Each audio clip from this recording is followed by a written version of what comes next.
भोपाल से प्रस्तुत हैं प्रादेशिक समाचार। नमस्कार, समाचारों के साथ मैं जितेंद्र रघुवंशी। पहले मुख्य समाचार। प्रदेश के ज़्यादातर शहरों में तेज बारिश से नदियां और नाले उफान पर, मुख्यमंत्री ने लिया हालात का जायजा। केंद्रीय स्वास्थ्य मंत्री ने राज्यों से केंद्रीय निधि का समय पर उपयोग करने की अपील की। भोपाल में 22 से 26 अगस्त तक होगा 22वां राष्ट्रीय विज्ञान फिल्म महोत्सव। और हर घर तिरंगा वेबसाइट पर अभी तक तिरंगे के साथ अपलोड हुई 6 करोड़ से अधिक सेल्फी। अब समाचार विस्तार से। प्रदेश के ज़्यादातर शहरों में तेज बारिश हो रही है। प्रदेश की सभी नदियां और नाले उफान पर हैं। लगातार बारिश के चलते सभी बांधों के गेट खोलने पड़े हैं। नर्मदा, चंबल, बेतवा, ताप्ती और सिप्रा उफान पर हैं। छोटी नदियां और नाले भी उफनाए हुए हैं। मुख्यमंत्री शिवराज सिंह चौहान ने नर्मदापुरम के सर्किट हाउस में बाढ़ और बारिश के संबंध में चर्चा की और अव्यवस्थाओं की जानकारी ली। मुख्यमंत्री ने एक वीडियो संदेश के माध्यम से बाढ़ प्रभावित क्षेत्र के लोगों से सुरक्षित स्थानों पर जाने और प्रशासन के निर्देश मानने की अपील की है। राजधानी भोपाल में बीते 3 दिन से जमकर बारिश हो रही है। इससे शहर के आसपास ग्रामीण इलाकों में भी हालात बिगड़ गए हैं। हलाली नदी का पानी ईंट खेड़ी स्थित स्कूल में भर गया है। मौसम विभाग के मुताबिक बीते 24 घंटों के दौरान भोपाल जिले में 5 इंच बारिश दर्ज की गई। रायसेन और विदिशा जिले में भी 3 दिन से बारिश हो रही है। करीब 2 दर्जन गांव का सड़क संपर्क जिला मुख्यालय से टूट गया है। इसी बीच बेगमगंज तहसील में बीना नदी के नवनिर्मित पुल का एक हिस्सा करीब 3 फीट नीचे धंस गया है। इससे आवागमन पूरी तरह से बंद हो गया है। मौसम विभाग ने इंदौर, उज्जैन और नर्मदापुरम संभाग के जिलों में वर्षा का ऑरेंज अलर्ट जारी किया था। वहीं जबलपुर, शहडोल, सागर और भोपाल संभाग के जिलों में भारी से अति भारी वर्षा का येलो अलर्ट जारी किया गया है। खंडवा जिले में इंदिरा सागर बांध के 12 गेट और ओमकारेश्वर बांध के 18 गेट खोलने पड़े हैं। बारिश के कारण शिवपुरी शहर की कई निचली बस्तियों में जल भराव के कारण लोगों की परेशानी बढ़ गई। अशोकनगर जिले में बीते 24 घंटों से वर्षा का दौर जारी है।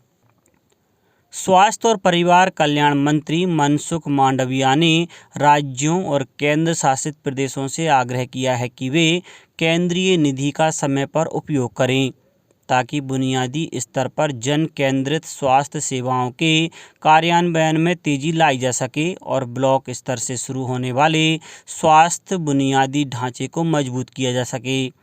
डॉक्टर मांडविया ने केंद्र सरकार की प्रमुख योजनाओं के कार्यान्वयन की समीक्षा करने के लिए राज्यों और केंद्र शासित प्रदेशों के स्वास्थ्य मंत्रियों के साथ बातचीत की।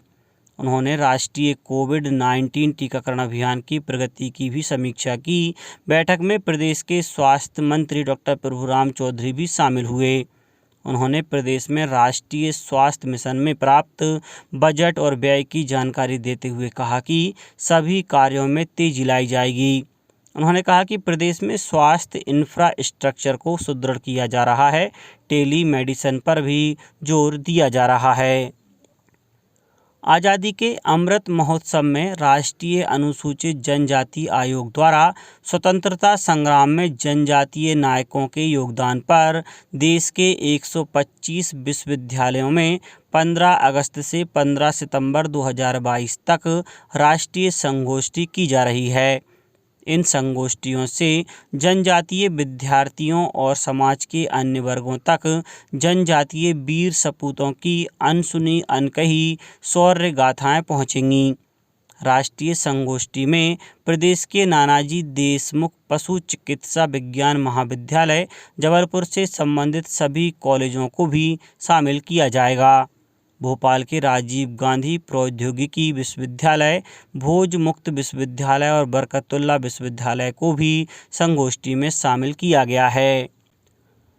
पर्यटन एवं संस्कृति मंत्री उषा ठाकुर ने पर्यटकों को रोमांचक यात्रा का अनुभव देने के लिए भोपाल जबलपुर जन शताब्दी एक्सप्रेस में विस्टाडोम कोच का शुभारंभ किया। पर्यटन और संस्कृति विभाग के प्रमुख सचिव एवं पर्यटन बोर्ड के प्रबंध संचालक शिव शेखर शुक्ला ने बताया कि मध्य प्रदेश पर्यटन बोर्ड एवं भारतीय रेलवे ने अभिनव पहल करते हुए भोपाल जबलपुर जनशताब्दी में एक विस्टाडोम कोच को शामिल किया है।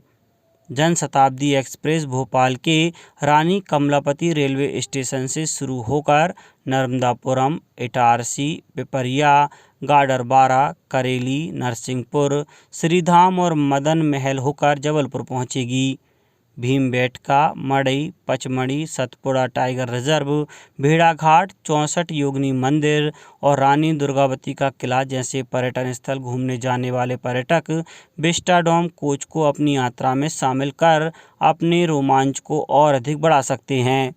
यह कोच कांच की बड़ी खिड़की, ग्लास रूफटॉप, 360 डिग्री घुमावदार और पुशबैक कुर्सियां और स्वचालित स्लाइडिंग दरवाजे जैसी अत्याधुनिक सुविधाओं से लैस हैं।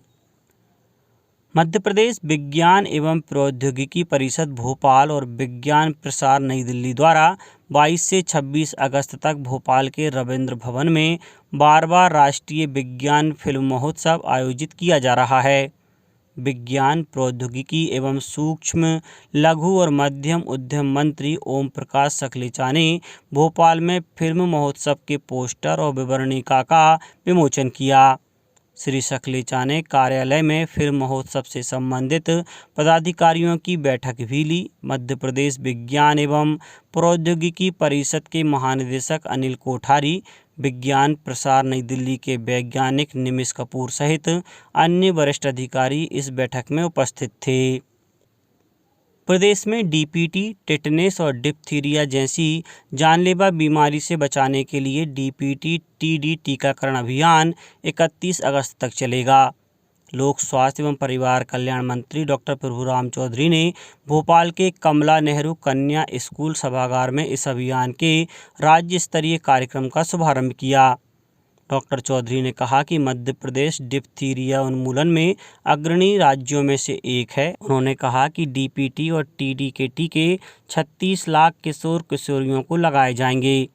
टीका 5 से 6 वर्ष, 10 वर्ष और 16 वर्ष के बच्चों को लगाया जाना है। स्कूल और आंगनबाड़ी में निःशुल्क टीके लगाए जाएंगे। स्वास्थ्य मंत्री ने जनप्रतिनिधियों, शिक्षकों और पालकों से अभियान में 100% बच्चों का टीकाकरण करवाने में सहयोग करने की अपील की। भारत बायोटेक ने इंटरनेशनल कोविड वैक्सीन के तीसरे चरण के परीक्षणों तथा बूस्टर डोज के लिए नैदानिक विकास का कार्य पूरा कर लिया है।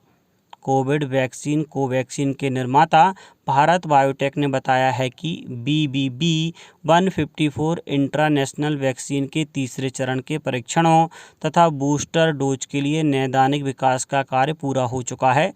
उधर राष्ट्रव्यापी टीकाकरण अभियान के तहत अब तक देश में 208 करोड़ 31 लाख से अधिक कोविड रोधी टीके लगाए जा चुके हैं। इसी अवधि के दौरान देश में 8,813 नए कोविड मामलों की पुष्टि हुई। देश का सबसे बड़ा लोक सेवा प्रसारक आकाशवाणी देश की स्वतंत्रता से अब तक 75 वर्ष के दौरान लोगों तक सूचना और समाचार प्रदान कर रहा है। देश की 1 अरब 30 करोड़ से अधिक जनसंख्या तक इसकी पहुंच है। खास बात यह है कि आकाशवाणी आज़ाद भारत की बात आकाशवाणी के साथ श्रृंखला में आज़ादी के 75 वर्ष पूरे होने का उत्सव मना रहा है।